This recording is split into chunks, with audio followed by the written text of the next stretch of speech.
ये है खबरों की खबर और आप देख रहे हैं खबरों की खबर TV. Whatever controversy is going on in Maharashtra, इसका इम्पैक्ट सिर्फ महाराष्ट्र में नहीं यूपी में पड़ता हुआ देख रहा है। खुद आके सीएम योगी बोले हैं कि Akhilesh should have take strict action against it. देखिए, महाराष्ट्र में हो या देश में एक पैटर्न दिख रहा है हमको कि महाराष्ट्र के अंदर बीजेपी और ये समाजवादी के जो नेता एमएलए हैं, इनके बीच में संगा मलबरी का गेम चल रहा है, नुरा कुश्ती चल रही है। काफी वक्त से देखा जा रहा है। यही नहीं, विधानसभा का जब चुनाव आया था महाराष्ट्र में, उस वक्त यही समाजवादी महाविकास आघाड़ी का हिस्सा थे। महाविकास आघाड़ी के ही आदित्य ठाकरे ने पूरे मीडिया को कहा है कि महाराष्ट्र विधानसभा के चुनाव के वक्त भी इन्होंने पूरी तरह से बीजेपी का समर्थन किया था। बीजेपी की बी टीम थी एसपी वाले, तब से अभी भी यही है। आपको पता होना चाहिए कि महाराष्ट्र के अंदर फिलहाल इतने सीरियस मुद्दे, बजट सेशन इतना इंपॉर्टेंट था, यहाँ पर पुणे का जो स्वारगेट रेप केस हुआ था उस पर चर्चा होनी थी, वो जो आर्थिक बहिष्कार करने की अब काशिफनाथ मेला के अंदर करे तो उस पर चर्चा होनी थी, जो दिन दहाड़े घर में घुस के चाकू से हथियार से यूज किया जा रहा है, चर्चाएं काफी होने वाली थी। बीजेपी सरकार को पूरी तरह घेरा जा सकता था इस सदन में, मगर क्या होता है कि बजट के पहले ही दिन सुबह में ये आते हैं 500 साल पुरानी बात, इर्रेलेवेंट टॉपिक के ऊपर एक ऐसा बयान देते हैं, सब स्क्रिप्टेड होता है। ये आप ऐसा बोलना जिससे महाराष्ट्र के अंदर भी हलचल मच जाएगी, भारत में देश में भी हलचल मच जाएगी, आप बोल दो। क्योंकि मैं तो आपके माध्यम से सुनता हूं सबके भाई, आप कुछ वो ईडी के भी मसले हैं इनके, तो वो सब भी बचाने के लिए अपने आप को, पूरी कौम को कटघरे में खड़ा कर दिया। अरे चला के 500 साल पुरानी बात आप लेकर पूरा इस तरह के अल्फाज आप इस्तेमाल करते हो। देखिए, छत्रपति शिवाजी महाराज, छत्रपति संभाजी महाराज की हम सब इज्जत करते हैं। महाराष्ट्र का क्या, पूरा देश विदेश हर इंसान उनकी इज्जत करता है। आपको जो भी है, हिस्टोरियन है जो भी, तो आपको अगर बोलना नहीं आता तो किसने कहा आपको इस तरह की फालतू बकवास करो। आज रमजान का महीना चल रहा है, अगर कहीं पर भी कुछ होता है अनटोवर्ड इंसिडेंट कुछ, तो पूरी जवाबदारी ये महाराष्ट्र के समाजवादी पार्टी के एमएलए और बीजेपी सरकार की होगी। अब देखिए, दोनों का काम हो गया ना, बीजेपी का काम हो गया, 3 दिन सदन आगे चला गया, ये इनका भी काम हो गया, बच गए, मगर पूरी कौम को कटघरे में डाल दिए, एक नफरत का वातावरण पूरा फैला के बैठ गई है। तो ऐसे ही भारत के अंदर आप देख रहे 2014 जब से बीजेपी सत्ता में है, किस तरह मुसलमानों के खिलाफ एक षड्यंत्र रचा जा रहा है, एक वॉर जैसी कर दी गई है मुसलमानों के खिलाफ, हर चीज से नफरत। अजान का हमारा लाउड स्पीकर आप बंद कर दी। अरे आपको उसके ऊपर बोलना चाहिए था कि सुप्रीम कोर्ट डेसिमल जो रखा है उस पर दी जा सकती है।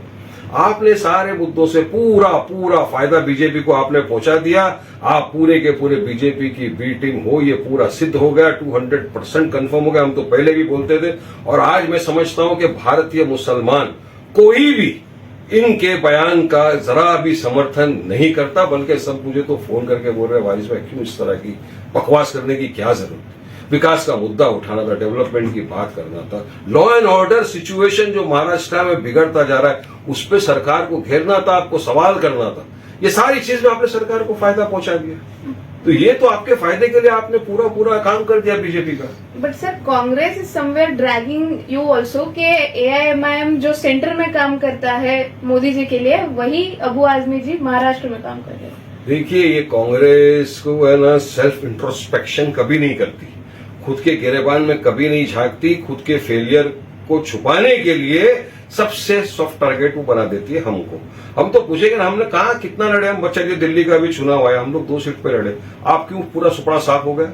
हम हरियाणा में नहीं लड़े, तो हम इतनी सारी जगहों पे नहीं लड़ते, ये हार जाते हैं, मगर खुद की नाकामी को नहीं एक्सेप्ट करते, तो इल्जाम सीधा लगा देते, हमको कोई फर्क नहीं पड़ता।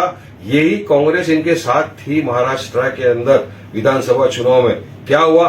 पूरी तरह से कांग्रेस के कैंडिडेट के सामने समाजवादी पार्टी ने अपना कैंडिडेट खड़ा किया, कांग्रेस का हिस्सा होते हुए, महाविकास आघाड़ी का हिस्सा होते हुए खड़ा किया, और पूरा बीजेपी को उन्होंने सपोर्ट किया। तब क्यों खामोश था कांग्रेस?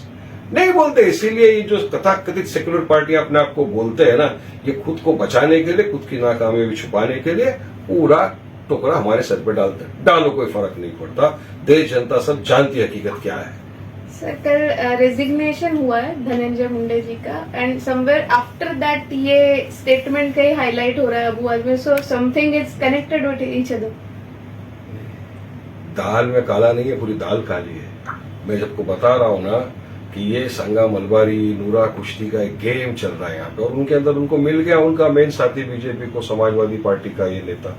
ये एमएलए, ये मिल गया है इनको, उनको पता है ये कुछ भी बोल देगा इसको बराबर स्क्रिप्ट करके, तो उसने कर दिया उनका काम।